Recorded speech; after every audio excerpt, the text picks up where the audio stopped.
जी बच्चों, देखिए आज हमारा तीसरा लेक्चर है। रेस्पिरेटरी सिस्टम हम लोग पढ़ रहे थे। मैं इसको वहीं से स्टार्ट करूंगा जहां पे मैंने लास्ट टाइम एंड किया था।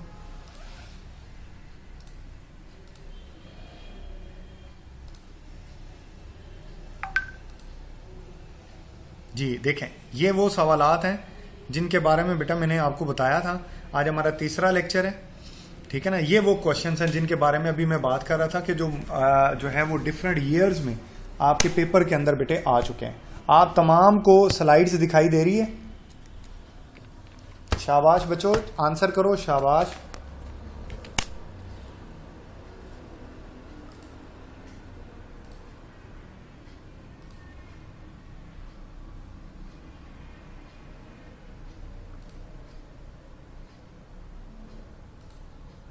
बेटे साथ वाली स्लाइड पे टिक करो, आप ढूंढो, आपको दिखाई देगी। जी जी, वेरी गुड वेरी गुड, शाबाश। बाकियों को दिखाई दे रही है, जिसको नहीं दिखाई दे रही बेटे देखो आपको मिल जाएगी। जी देखें, मैं अभी बोल रहा था कि ये क्वेश्चन जो है बेटा वो डिफरेंट ईयर्स के अंदर जो है वो आपके पेपर में पूछे गए। तो हम रेस्पिरेटरी सिस्टम के बारे में डिस्कशन कर रहे थे, तो वहीं से हम इसको कंटिन्यू करते हैं। मैंने आपको सारे रेस्पिरेटरी सिस्टम के पार्ट्स के बारे में मैंने आपको बताया था, ठीक है ना। ये मैंने सारी बातें आपको बताई थी कि जनाब नेजल कैविटी के बारे में मैंने आपको बताया, ठीक है। इसी तरह मैंने आपको नॉस्ट्रिल जो होता है ना, नाक की जो ओपनिंग होती है, इसको नॉस्ट्रिल कहा जाता है। फिर ओरल कैविटी, फिर मैंने आपको फेरेंक्स के बारे में भी बताया था। मैंने आपको कहा था कि फेरेंक्स जो है वो खुराक की नाली और सांस की नाली के लिए कॉमन होती है, ठीक है ना। फिर मैंने आपको लेरेंक्स के बारे में बताया था, याद करें मैंने बताया था कि ये वाइस बॉक्स होती है। फिर हवा की नाली जिसको ट्रेकिया कहा जाता था, ठीक है ना। लंग्स के बारे में भी हमने पढ़ा, ब्रोंकाई के बारे में हमने पढ़ा। ये एल्वियोलाई के बारे में हमने नहीं पढ़ा था, ये मैं आपको थोड़ा सा यहीं से भी बताऊंगा। बकाया मैं डायाफ्राम के बारे में आपको बताया था, डायग्राम बना के। ये जो नीचे मस्कुलर शीट है डायाफ्राम है। रिब्स के बारे में हमने पढ़ा था। हमने पेलूरा के बारे में भी पढ़ा। पेलूरा आपको याद होगा, फेफड़ों के इर्द गिर्द एक हिफाजती दीवार होती है। ये सारी बातें मैंने आपको इसके बारे में मैंने बता दी थी। जो बातें मैंने नहीं बताई बेटे वो मैं अब आपको बता देता हूँ। देखिए, हमने ना थोड़ा सा जो है लंग्स के अंदर जो एल्वियोलाइज हैं उनके बारे में थोड़ा सा बेटा जो है वो पढ़ना था, वो मैं आपको बताने लगा हूं। देखें,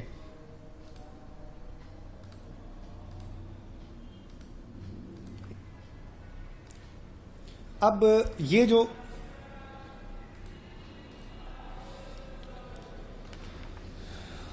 बेटा ये जो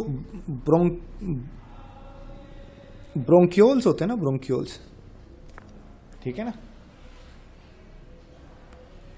ब्रोंकाई जो है ना, आगे चल के बेटा जब इसका डायमीटर 1 मिलीमीटर हो जाता है तो ये बन जाते हैं ब्रोंक्यूल्स, ठीक है ना। जब इनका डायमीटर कितना हो जाता है 1 मिलीमीटर, तो इनके ऊपर ना ऐसे एक पार्ट आ जाता है, ऐसे फूल जाते हैं ये ऐसे, और फिर ऐसे एक पार्ट बन जाता है। ये जो है ना ये वाला, ये कहलाता है टर्मिनल ब्रोंक्यूल।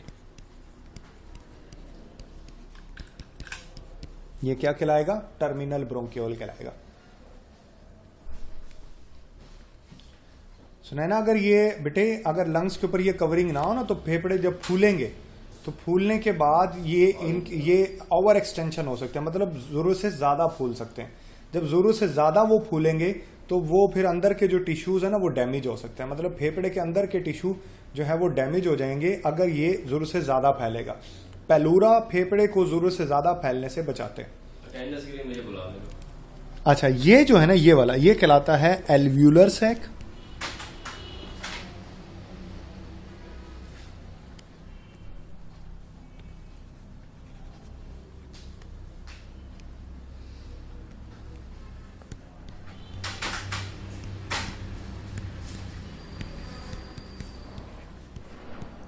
इसको एल्व्यूलर सैक भी कहते हैं और जो है बेटा इसको एयर सैक भी कहा जाता है। अच्छा, इसके अंदर ऐसे बहुत सारे छोटे छोटे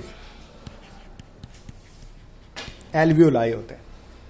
these are called alveoli. Alveoli बहुत सारे मिलकर इकट्ठे होकर, मैं लिख देता हूं, उर्दू में लिख देता हूं, आपको बात बहुत अच्छे से समझ आ जाएगी। बहुत सारे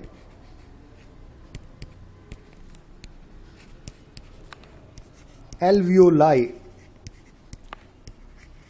मिलकर एल्वियोलर सैक बनाते हैं। ठीक हो गया? तो ये बहुत सारे, ये भी एल्वियोलाई है। मतलब ब्रोंकाई में जब जो है बेटा एल्वियोलाई बनना शुरू हो जाते हैं तो ये टर्मिनल ब्रोंकाई बन जाते हैं। टर्मिनल ब्रोंक्यूल्स का नाम देते हो आप। ठीक है?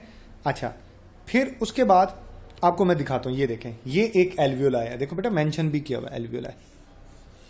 अब एल्वियोलाई और एल्वियोलर जो सैक है, आप इसको एज अ होल एल्वियोलाई ये दिखाया हुआ, असल में एल्वियोलर सैक के इर्द गिर्द ऐसे खून की नाली होती है। This is the blood capillary. देखो बेटा मेंशन भी किया हुआ है ब्लड कैपिलरी। बेसिकली एल्वियोलाई या एल्वियोलर सैक वो जगह होती है जहां पर गैस का तबादला होता है। देखो आप सांस लेने के दौरान ऑक्सीजन को अंदर लेकर जाते हो और कार्बन डाइऑक्साइड को बाहर निकालते हो। तो ये जो एक्सचेंज ऑफ गैस होता है, बेसिकली ये एल्वियोलाई या एल्वियोलर सैक के अंदर होता है। गैस का तबादला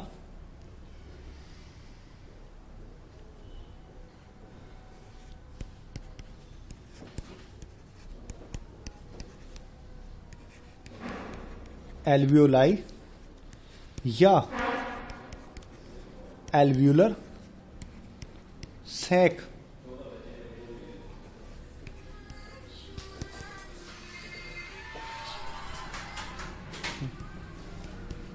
होता है। ठीक है ना? जिसमें ऑक्सीजन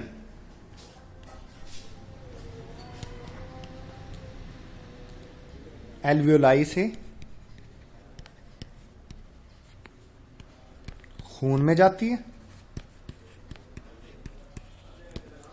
और खून से कार्बन डाइऑक्साइड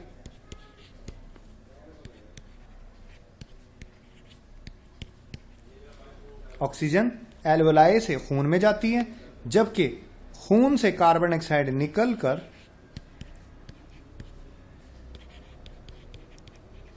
एल्वियोलाई में आ जाती है। ठीक है ना? This will call the gas exchange. इसके लिए ना एक लफ्ज इस्तेमाल होता है, इसको आप गैस एक्सचेंज का नाम देते हो, गैसेस का तबादला। और ये एल्वियोलाई या एल्वियोलर सैक की जगह पर यह सारा काम होता है। ठीक है ना?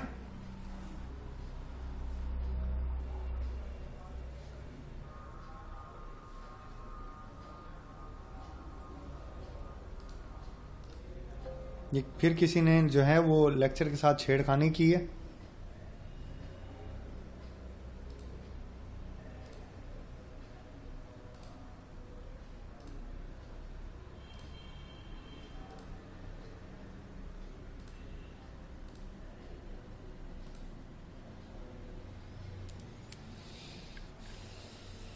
जी